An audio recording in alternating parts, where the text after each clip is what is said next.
Apple's been a big story all morning long, undercutting Netflix and Disney now with this $4.99 charge for Apple TV Plus.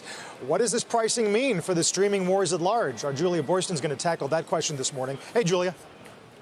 Good morning, Carl. Well, Apple TV Plus's $5 a month price tag is half of what some analysts predicted, and it may be a reasonable price considering that it's launching with just 9 exclusive shows and its rivals have dramatically more content. But that news of Apple's price tag still sending its rivals' shares plummeting. While Apple's shares gained 3% over the past 2 days, Roku losing 9%, Netflix falling 3%, and Disney shares down 2%. Now, Apple TV Plus's pricing is lower than all the streaming giants, including Disney Plus at $7 and Netflix, whose most popular offering comes in at $12.99 a month. So now the question is whether Apple TV Plus's low price point means it's likely to get consumers to drop rival services, or whether Apple TV Plus is different enough that at this low price point, consumers will not feel they have to choose and will just tack on an additional service.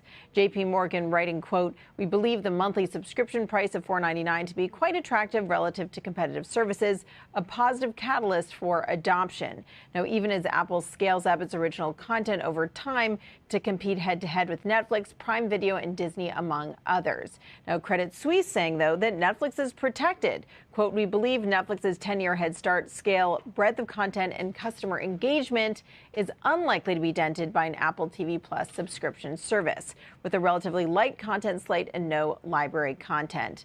And it's worth noting that Rosenblatt, it says that Roku's move lower is an overreaction, noting that Apple TV could actually end up driving Roku's viewership because that TV Plus app will be offered on the Roku TV platform. Carl, back to you. So, Julia, David, and Jim, and all of us have been debating this now, what $4.99 means, David. I think, in the past, it's been $15 because there's a show you like. Right. This is like an option on a show that you might like that might come along, right? I guess that's fair.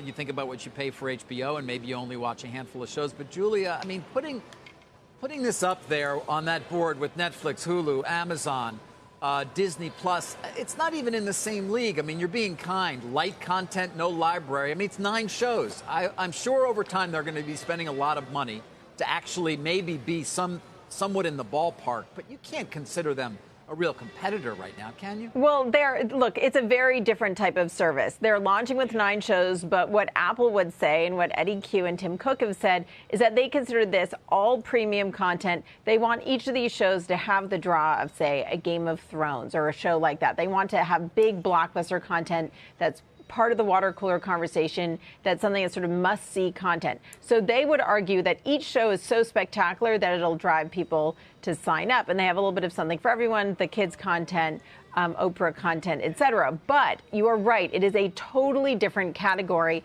And I think that the speculation among analysts that this could be $10 a month was really an extremely high price point for this much content.